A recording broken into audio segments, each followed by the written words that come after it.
Hello, আসসালামু আলাইকুম। আশা করছি সবাই অনেক ভালো আছেন। তো অনেকদিন পর আপনাদের সামনে আসছি। তো আজকে আমি যে বিষয়টা নিয়ে কথা বলবো, সেটা হচ্ছে যে মার্কেট প্লেস নিয়ে মোটামুটি আমাদের সবার একটা কনফিউশন আছে বা মার্কেট প্লেসে আমরা আদৌ কি কাজ করতে পারবো কিনা যারা বিগিনার। কারণ অলরেডি যারা মার্কেট প্লেসে একটা ভালো অবস্থানে আছে, তারা তো আছেই। কিন্তু যারা একদম নিউ সেলার অথবা মার্কেট প্লেসে আসতে চাচ্ছি আমরা বিগিনার, তাদের ক্ষেত্রে কিন্তু এই স্ট্রাগলটা অনেক কঠিন। কারণ একজন টপ রেটেড সেলার, একজন লেভেল 2 সেলার, লেভেল 1 সেলার যদি আপওয়ার্কে বলেন, তো আপওয়ার্কে এমন কম্পিটিশন আছে। তো এই প্লেসগুলোতে এত অভিজ্ঞ বা একটা ভালো অ্যাকাউন্টের সাথে আপনার একটা নতুন অ্যাকাউন্ট কম্পেয়ার করলে তাদের সাথে আপনার কম্পিটিশনে জেতাটা খুব কঠিন হয়ে দাঁড়ায়। তো এইজন্য আমরা যদি একটু মার্কেট প্লেসের উপর সম্পূর্ণ ডিপেন্ড না হয়ে মার্কেট প্লেসের বাহিরে যদি একটু নজর দিই, মার্কেট প্লেসের বাইরে থেকে আমরা কিভাবে ক্লায়েন্ট জেনারেট করতে পারি। কারণ কি, ফ্রিল্যান্সিং যে কয়েকটা প্ল্যাটফর্ম আছে, প্রতিটা প্ল্যাটফর্মে আপনি যতগুলো বায়ার পাবেন, প্রত্যেকেরই কিন্তু কোনো না কোনো সোশ্যাল মিডিয়া অ্যাকাউন্ট আছে। হয় লিঙ্কডইন, হয় টুইটার, ইনস্টাগ্রাম, ফেসবুক, কোনো না কোনো সোশ্যাল মিডিয়া অ্যাকাউন্ট আছেই।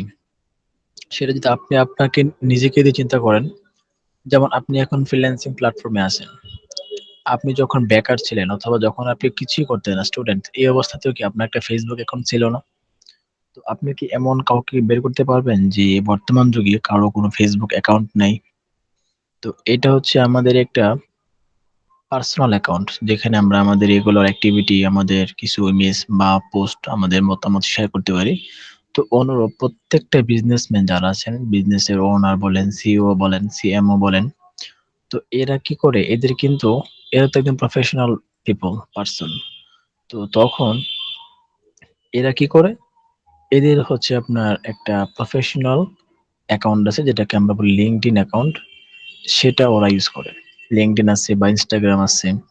এই জায়গাগুলোতে আপনি দেখবেন যে ওদের চলাচলটা বেশি। কারণ লিঙ্কডইনে এদের একটা বিজনেস অ্যাকাউন্ট থাকে এবং আরেকটা পার্সোনাল অ্যাকাউন্ট থাকে, এবং টুইটার আছে, ইনস্টাগ্রাম আছে। এই ৩-৪ টা প্ল্যাটফর্মের মধ্যে আপনার আরেকটা আছে প্ল্যাটফর্ম, পিন্টারেস্ট আছে। তো সবগুলোর মধ্যে লিঙ্কডইনটাই কিন্তু ক্লায়েন্ট পাওয়ার জন্য একদম পারফেক্ট। মানে মার্কেট প্লেসের বাইরে যদি বলেন। আর যদি আপনি মার্কেট প্লেসের ভেতরে বলেন, তাহলে সেক্ষেত্রে এখানে আপনাকে অনেক কষ্ট করতে হবে। যেমন আপনাকে আপনার গিগটা র‍্যাংক থাকতে হবে, ভালো অ্যাক্টিভ থাকতে হবে, এবং ক্লায়েন্ট ম্যানেজমেন্ট এর উপর আপনার একটা ভালো এক্সপেরিয়েন্স থাকতে হবে। যেকোনো ক্লায়েন্ট আপনার সাথে নক দিলে যাতে আপনি তাকে মানে কনভিন্স করে কাজ নিতে পারেন। তো এই যে কয়েকটা জিনিস, আপনাকে এখানে ইংলিশের উপর ভালো স্কিল থাকতে হবে। তো এই এতগুলো জিনিস আপনাকে আপনার মধ্যে থাকতে হবে। তাহলে আপনি মার্কেট প্লেসে ভালো কিছু করতে পারবেন। কিন্তু একজন নতুন সেলার হিসেবে আপনার ভিতরে এই সবগুলো উপাদান নাও থাকতে পারে। তো এইজন্য আমরা যদি মার্কেট প্লেসের বাইরে একটু ট্রাই করি, তাহলে কিন্তু আমাদের জন্য অনেকটা ইজি হয়ে যাবে যে আমরা আসলে কি ফ্রিল্যান্সিং প্ল্যাটফর্মে বা ফ্রিল্যান্সিং জগতে ভালো কিছু করতে পারবো কিনা বা আমার দ্বারা কিছু হবে কিনা। এই প্রশ্নের উত্তরটা আপনি ২ টার মধ্যেই পাবেন। কোন ২ টা? একে তো হচ্ছে আপনি যখন মার্কেট প্লেসের উপর ডিপেন্ডেন্ট হবেন, মার্কেট প্লেসে যদি আপনি ভালো কিছু না করতে পারেন, তখন আপনি সোশ্যাল মিডিয়াতে নজর দিলেন। অর্থাৎ মার্কেট প্লেসের বাইরে নজর দিলেন। ওইখানে ট্রাই করার পরও যদি আপনি না পারেন, তাহলে ভাই বুঝতে হবে যে ফ্রিল্যান্সিংটা অন্ততপক্ষে আপনাকে দিয়ে হবে না। কারণ এখানে ২ ধরনের মানুষই আছে। যারা ফ্রিল্যান্সিং প্ল্যাটফর্মে ভালো কিছু করতেছে, এটা এক পেশার মানুষ। দ্বিতীয়ত হচ্ছে যারা এখানে কিছু করতে পারে নাই, তারা আবার সোশ্যাল মিডিয়াতে ভালো কিছু করছে বা মার্কেট প্লেসের বাইরে ভালো কিছু করতেছে। আবার এমনও আছে যে মার্কেট প্লেসেও তাদের যেরকম ইনকাম, এর চেয়ে বেশি ইনকাম হচ্ছে ওর মার্কেট প্লেসের বাহিরে। তো আপনাকে এই ৩ শ্রেণীর মধ্যে যেকোনো এক শ্রেণীর হতে হবে। তাহলে আপনি টিকে থাকতে পারবেন। নয়তোবা আপনি আপনার অবস্থান ধরে রাখতে পারবেন না। তো এইজন্য আমি একটা চিন্তা ভাবনা করলাম যে এখানে মোটামুটি এই চ্যানেলে আমি মার্কেট প্লেস নিয়ে বা মার্কেট প্লেসের বাহিরে বলেন মোটামুটি যেটুকু আমি আমার নলেজ আছে সেটুকুর উপরে আপনাদেরকে কিছু জানানোর চেষ্টা করি এবং এখানে কিছু প্লেলিস্ট আছে।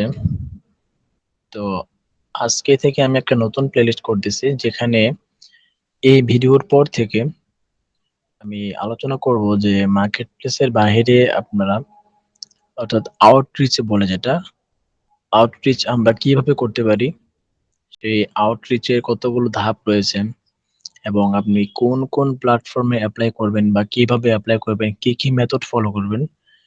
অর্থাৎ মার্কেট প্লেসের বাহিরে আমার এই প্লেলিস্টটাতে শুধুমাত্র মার্কেট প্লেসের বাহিরে কিভাবে ক্লায়েন্ট জেনারেট করবেন এইটা নিয়ে মানে আলোচনা হবে এবং আদার্স অন্যগুলো তো মানে এটা চেষ্টা করব দেওয়ার জন্য, কিন্তু এই প্লেলিস্টে শুধুমাত্র মার্কেট প্লেসের বাইরে যেভাবে আপনারা ক্লায়েন্ট জেনারেট করতে পারেন, কোল্ড ইমেল টেমপ্লেট বলেন, লিঙ্কডইন এর জন্য আপনারা কিভাবে একটি মানে ক্লায়েন্ট পর্যন্ত পৌঁছতে পারেন।